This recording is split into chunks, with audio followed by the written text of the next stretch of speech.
애초에 물을 마셔서 후두의 건조감은 해소될 수가 없는 거예요.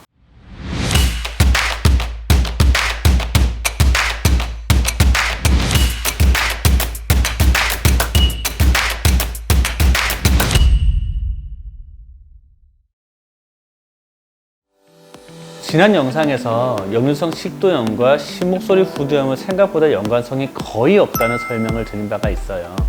자세한 내용은 이전 영상을 참고해 주세요. 자, 그러면 이 내용에 이어서 연관되는 또 하나의 충격적인 사실. 다들 목이 건조하고 심목소리 후두염이 심하면 물을 많이 마셔줘야 한다고 알고 계신데 그것은 편견입니다. 목구멍의 건조함과 심목소리는 물을 많이 마시는 것으로는 해결하기가 어렵습니다. 지금부터 그 이유와 건조함을 해결할 수 있는 방법에 대해서 알려드릴 테니 영상 꼭 끝까지 시청해주세요.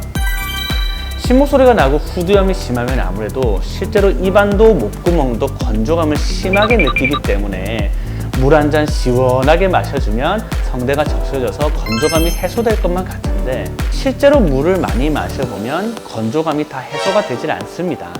입안에 들어온 액체나 고체 성분은 전부 폐로 연결되는 후두가 아니라 위장으로 연결된 식도로만 다 내려가요.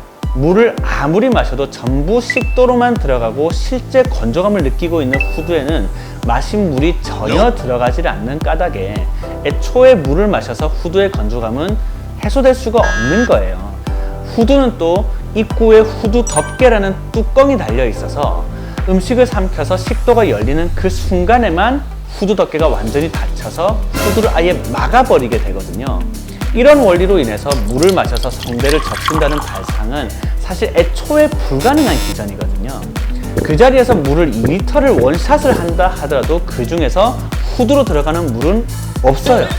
단지 물을 마시면 물이 입으로 들어가면서 입안에서 기화된 수증기가 살짝 후두로 들어갈 수 있는데 이 때문에 잠깐 건조함이 해소된 것처럼 느끼다가 몇 초만 지나면 바로 다시 건조해져 버립니다.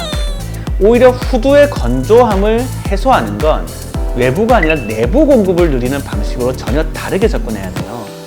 내부에서 후두로 혈액순환을 통해서 끊임없이 공급되는 수분으로 후두의 균형을 맞추는데 이 기능의 균형이 깨지면 후두는 계속해서 건조함을 느끼거나 염증을 일으키게 되고 이를 해소하려고 물을 계속 마셔보지만 이는 결국 미봉책에 불과하거든요.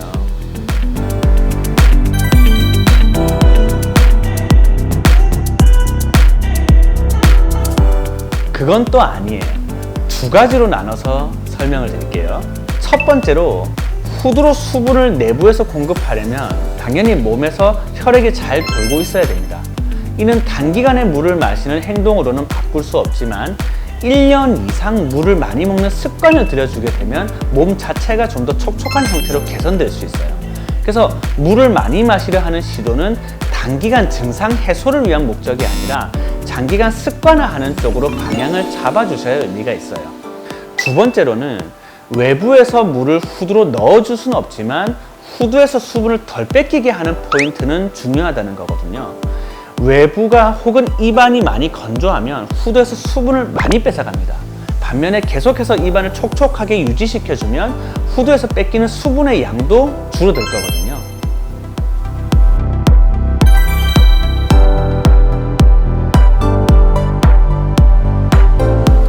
후두의 건조감을 해소시켜주는 물 마시는 습관을 정리하자면 물을 무조건 많이 마셔주는 것이 아니라 물을 자주 적셔주면서 1년 이상 장기간 물 마시는 습관을 들여주시는 거예요. 그리고 가습기를 틀거나 스프레이 형태로 분사하는 식으로 물을 뿌려주게 되면 훨씬 효과적인 관리가 가능합니다. 이번 영상에서는 물 마시는 행동이 목 건조함을 해결할 수 있을까에 대해서 이야기를 해봤습니다. 물을 많이 마신다고 심목소리나 목의 건조함을 해결할 수는 없지만 꾸준한 수분 섭취를 통해서 도움은 받을 수 있다고 이렇게 정리를 할게요. 이외에도 물의 온도나 음료의 종류, 마시는 타이밍 등에 의해서 굉장히 민감하게 후두가 반응을 할 수 있는데 이런 더 구체적인 내용은 다음에 다른 영상으로 자세하게 다뤄볼게요. 미리 구독과 알림 설정을 해놓으시고 좋은 건강 정보 많이 얻어가세요. 이번 영상이 도움이 되셨다면 좋아요, 댓글, 구독 부탁드립니다.